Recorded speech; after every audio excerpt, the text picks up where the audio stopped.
নমস্কার দর্শকবৃন্দ, আশা করি আপনারা সকলে ভালো রয়েছেন। আপনাদের সকলকে স্বাগত আমাদের এই চ্যানেলের মধ্যে। ইতিমধ্যে বিহারের মধ্যে বিজেপি জয়লাভ করেছে। শুধু বিজেপি বললে হবে না। বিজেপি অর্থাৎ এনডিএ। বিজেপির সাথে জেডিইউ জয়লাভ করেছে, যেখানে বিজেপি এবং জেডিইউ দুইজন সমান সিটে লড়ছিল। সেখান থেকে কিন্তু বিজেপি বর্তমানে ইলেকশন কমিশনের ডাটা অনুযায়ী 89টা সিট পেয়েছে। অপরপক্ষে যদি আমরা জেডিইউ এর হিসাব করি, সেক্ষেত্রে আমরা দেখব যে নীতিশ কুমারের পার্টি জেডিইউ কিন্তু 85টার কাছাকাছি কিন্তু সিট পেয়েছে। অর্থাৎ যদি স্ট্রাইক রেটের দিক থেকে যদি দেখা যায়, সেক্ষেত্রে কিন্তু এগিয়ে রয়েছে বিজেপি। এবং নরেন্দ্র মোদী যেদিন বিজেপি জিতেছে বিহারে, সেদিনই কিন্তু নরেন্দ্র মোদী বলে দিয়েছে যে যেহেতু গঙ্গা বিহার থেকে বাঙ্গালের দিকে যায়, সে ঠিক তেমনি কিন্তু বিজেপির যে জয়ের রথ সেটাও কিন্তু এখন হচ্ছে বিহার থেকে কিন্তু বাঙ্গালের দিকে অর্থাৎ বঙ্গের দিকে কিংবা পশ্চিমবঙ্গের দিকে কিন্তু এগিয়ে যাবে। কারণ নেক্সট ইয়ারই কিন্তু পশ্চিমবঙ্গে ইলেকশন রয়েছে।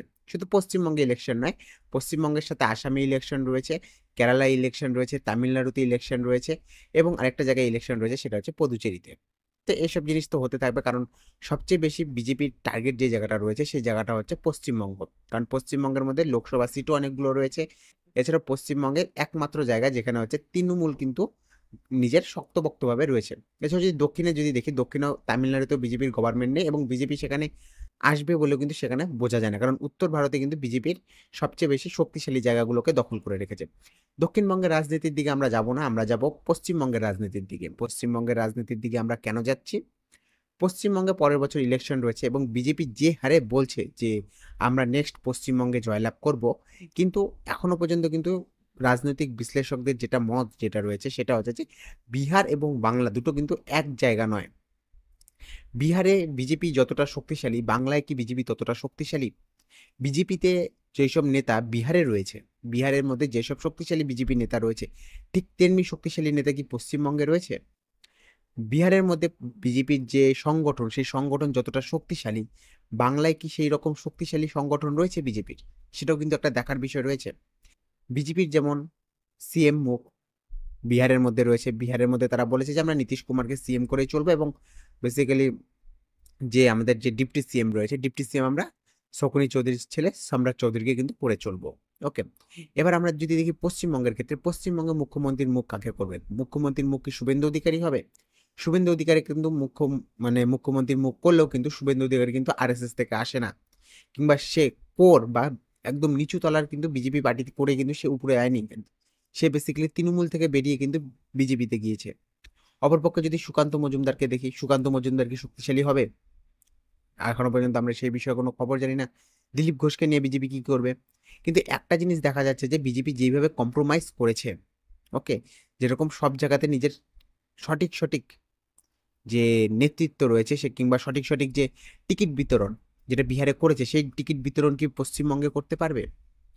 কিংবা বিজেপি কি দিল্লির থেকেও বেশি ভালো হচ্ছে রাজনৈতিক সমীকরণ বাংলায় তৈরি করতে পারবে? মহিলা ভোট নিয়ে বিজেপি কি করবে? মহিলা ভোটকে কি বিজেপি টার্গেট করতে পারবে যে পরিমাণ টার্গেট মমতা ব্যানার্জি করে রেখেছেন?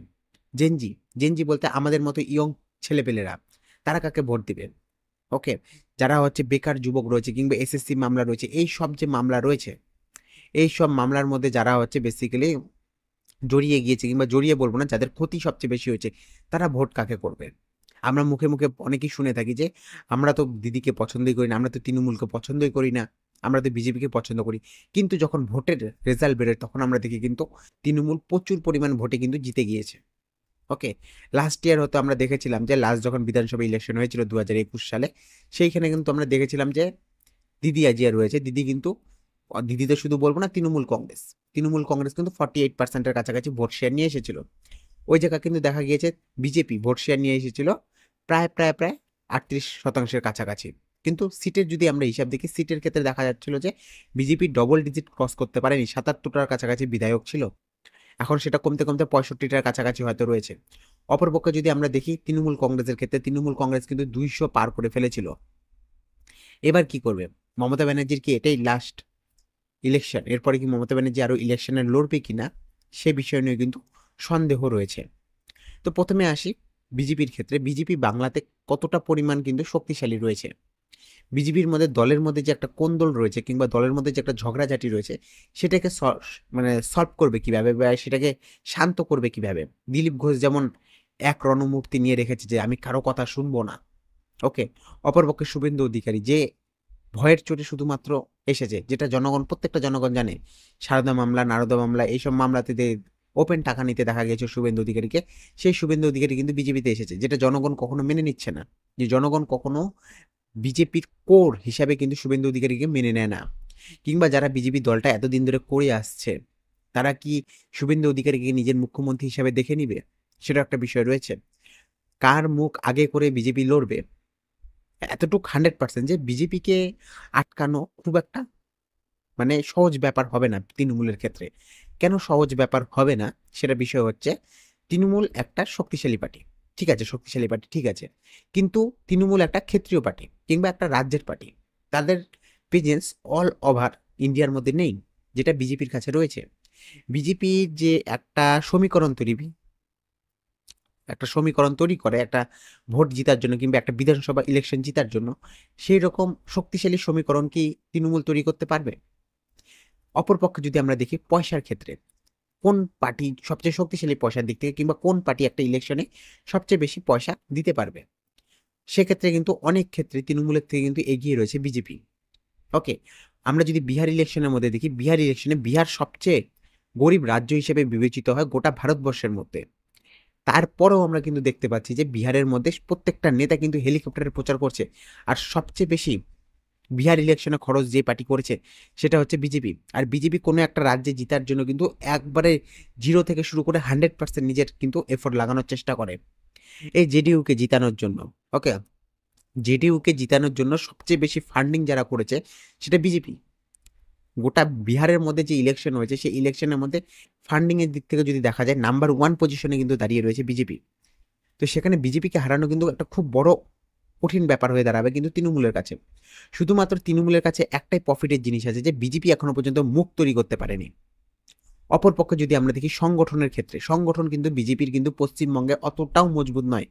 তাদের কিন্তু প্রত্যেকটা এরিয়ার মধ্যে কিন্তু নিজের লোকজন নেই। আর যারা যেই সব লোকজন রয়েছে, তারাও ওই তৃণমূলের লোকজন ঘুরে ফিরে বিজেপির কাছে গিয়ে বসে রয়েছে। তারা দিনের বেলা সরি তারা দিনের বেলাও কিন্তু বিজেপি করলে, রাত্রেবেলা কিন্তু তারা তৃণমূল হয়ে যায়। এই জিনিসটা কিন্তু বিজেপির লোকজনের মধ্যে রয়েছে, এটা আমরা প্রত্যেক জায়গাতে দেখি। বিজেপির সবচেয়ে মজবুত ঘাঁটি উত্তরবঙ্গ। সেই উত্তরবঙ্গ কতটা মজবুত হবে? উত্তরবঙ্গ, যেই উত্তরবঙ্গ থেকে আমি আসি, সেই উত্তরবঙ্গে কিন্তু বিজেপি অনেক শক্তিশালী জায়গায় দাঁড়িয়ে রয়েছে। কিন্তু বর্তমানে দেখা যাচ্ছে যে এই জায়গাটার মধ্যে বিজেপি যদি কাজ না করতে পারে, কিংবা সেখানকার যে বিধায়করা, তারা যখন মার্কেটে তাদেরকে দেখা যায় না, জনগণের সাথে যখন তাদের দেখা যায় না, সেখানে কি জনগণ কি মেনে নিবে যে তারা বিজেপির সাথে যাবে কিংবা তৃণমূলের সাথে যাবে কিনা? কারণ যখন একটা বিধায়ক কাজ করে না, উত্তরবঙ্গের রাজনীতি অনেকটাই আলাদা। উত্তরবঙ্গের রাজনীতির সাথে দক্ষিণবঙ্গের রাজনীতির আকাশ পাতাল তফাৎ রয়েছে। যেহেতু আমি উত্তরবঙ্গ থেকে আসি, সেক্ষেত্রে আমি জানি যে উত্তরবঙ্গের মানুষ কিরকম ভাবনা চিন্তা করে থাকে।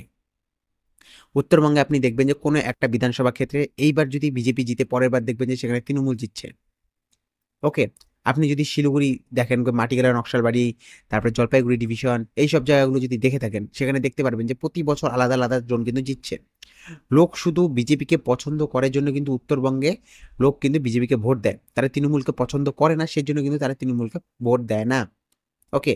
শুধুমাত্র তৃণমূলের কাছ থেকে প্রতিশোধ নেওয়ার জন্য কিন্তু, যে তৃণমূল কাজ করে না সেটার জন্য কিন্তু পুরোপুরিভাবে বিজেপিকে ভোট দেয়। বিজেপিকে কিন্তু কখনো কিন্তু উত্তরবঙ্গের মানুষজন কাজ করার জন্য ভোট দেয়নি। সবসময় কিন্তু শুধুমাত্র যাতে তৃণমূল সরকারে না আসতে পারে সেই জন্য কিন্তু তারা ভোট দিয়েছে। অপরপক্ষে আমরা দেখতে পাই যে দক্ষিণবঙ্গের মানুষ পুরোপুরিভাবে তৃণমূলকে ভোট দিয়ে থাকে, সেক্ষেত্রে সরকার কিন্তু গঠন করে নিয়ে চলে যায় তৃণমূল। এর জন্য মমতা ব্যানার্জি কিন্তু শিলিগুড়িতে, কিংবা আপনি যদি উত্তরবঙ্গ দেখেন, উত্তরবঙ্গের মধ্যে সবচেয়ে শক্তিশালী জায়গা হচ্ছে শিলিগুড়ি। শিলিগুড়ি যেহেতু ব্যবসা বাণিজ্য জায়গা, সুতরাং শিলিগুড়ির মধ্যে যে কন্ট্রোল রাখবে, সে কিন্তু আর্থিক গতিবিধির ওপর কিন্তু পুরোপুরিভাবে কন্ট্রোল রাখবে। তো সেক্ষেত্রে দেখা যাচ্ছে যে শিলিগুড়ির মতো জায়গাকে কন্ট্রোল করবে কে? শিলিগুড়ির মতো জায়গা কি কন্ট্রোল করতে পারবে বিজেপি? বিজেপির যে বিধায়ক রয়েছে, আমরা সকলে জানি বিধায়ক কে রয়েছে। ওকে। এছাড়া আমরা যদি দেখি, বেসিক্যালি হচ্ছে আপনার মাটিগ্রাম, নকশালবাড়ি, এছাড়াও জলপাইগুড়ি ডিভিশন, শিলিগুড়ি ডিভিশন, সব জায়গা থেকে বিধানসভায় যখন ইলেকশন হয়ে থাকবে, সেক্ষেত্রে ভোট কাকে দিবে? কারণ জনগণ দেখছে যে টাকা পয়সা সবকিছু কার কাছে রয়েছে? শাসক দলের কাছে রয়েছে। গভর্নমেন্ট যখন প্রজেক্টে টাকা দিবে, সেই কাজ হবে। বিজেপির কাছে এখানে কোনো করার কিছু নেই, শুধু বিজেপিকে ভোট দিয়ে রেখেছে। তো জনগণের মুড যতটা পরিমাণ উত্তরবঙ্গে সুইং হয় সেটা কিন্তু অন্য কোথাও সুইং হয় না। দক্ষিণবঙ্গে দেখবেন যে অতটা পরিমাণ কিন্তু ভোট সুইং হয় না, যতটা পরিমাণ সুইং কিন্তু উত্তরবঙ্গে হয়ে থাকে। সেজন্য প্রত্যেকটা পার্টি কিন্তু বঙ্গকে বেসিক্যালি নিজের কন্ট্রোলে রাখার চেষ্টা করে। এর জন্য বিজেপি যেহেতু উত্তরবঙ্গে অনেকগুলো সিট জিতে রেখেছে, কিংবা উত্তরবঙ্গের সবচেয়ে শক্তিশালী পজিশনে রয়েছে বিজেপি, সেক্ষেত্রে কিন্তু বিজেপি বারবার চায় যে উত্তরবঙ্গটাকে পশ্চিমবঙ্গ থেকে আলাদা করার জন্য, এটাকে একটা কেন্দ্রশাসিত অঞ্চল বানানোর জন্য। এক তো বিজেপির এটা শক্তিশালী জায়গা, সেজন্য তারা চায়। অপরপক্ষে এটা একটা সেন্সিটিভ জায়গা এই কারণ হচ্ছে এটার সাথে উত্তরবঙ্গের সাথে বেশ কিছু জায়গা, মানে জায়গা তো বলবো না, বেশ কিছু দেশের কিংবা বেশ কিছু রাজ্যের কিন্তু বর্ডার লেগে থাকে। এর জন্য এটা একটা সেন্সিটিভ জায়গা, বাংলাদেশের সাথে বর্ডার, নেপালের সাথে, ভুটানের সাথে, বিহারের সাথে, এত জায়গার সাথে কিন্তু বর্ডার লেগিয়ে থাকে। তো সেখানেও একটা দেখার বিষয় রয়েছে যে এই যে বিজেপির যে একটা বিহারের মধ্যে রাজনৈতিক সমীকরণ তৈরি করেছে, সেই সেম সমীকরণ কি বাংলায় তৈরি করতে পারবে? কারণ সকলে চায় বিজেপি জিতে আসুক, বাট বিজেপিকে নিজেকেও চেতে হবে যে আমরা জিতে আসি। শুধুমাত্র জনগণই চাচ্ছে যে আমরা বিজেপি জিতে আসুক, তো বিজেপিকে তো কাজ করতে হবে, কারণ জনগণ সবসময় চায় নিজের কাজটা যাতে ভালোভাবে হতে পারে। বিজেপির কত শক্তি রয়েছে, কিংবা বিজেপি কি অতটাই মানে গ্রাউন্ড লেভেলে গিয়ে কাজ করতে পারবে? কারণ গ্রাউন্ড লেভেলে তৃণমূল যেভাবে ছড়িয়ে রয়েছে ঠিক সেইভাবে কিন্তু ছড়িয়ে নেই এখনো পর্যন্ত বিজেপি। সেটা আমার এলাকা থেকে শুরু করে যে কোনো এলাকাতে দেখতে পাই, কিন্তু বিজেপি অতটা গ্রাউন্ডে কিন্তু কাজ করছে না। এই জন্য বলা হয় যে তৃণমূলের দরজা সবসময় খোলা থাকে 24 ঘন্টা, 7 দিন 24 ঘন্টা কিন্তু তৃণমূলের দরজা খোলা থাকে। আর বিজেপির দরজা খোলা থাকে শুধুমাত্র ভোটের আগে।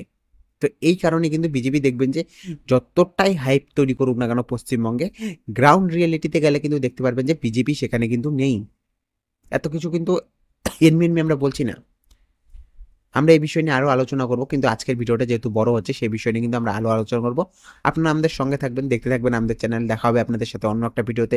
সুস্থ থাকবেন, সবল থাকবেন, নিজের পরিবারের সাথে থাকবেন।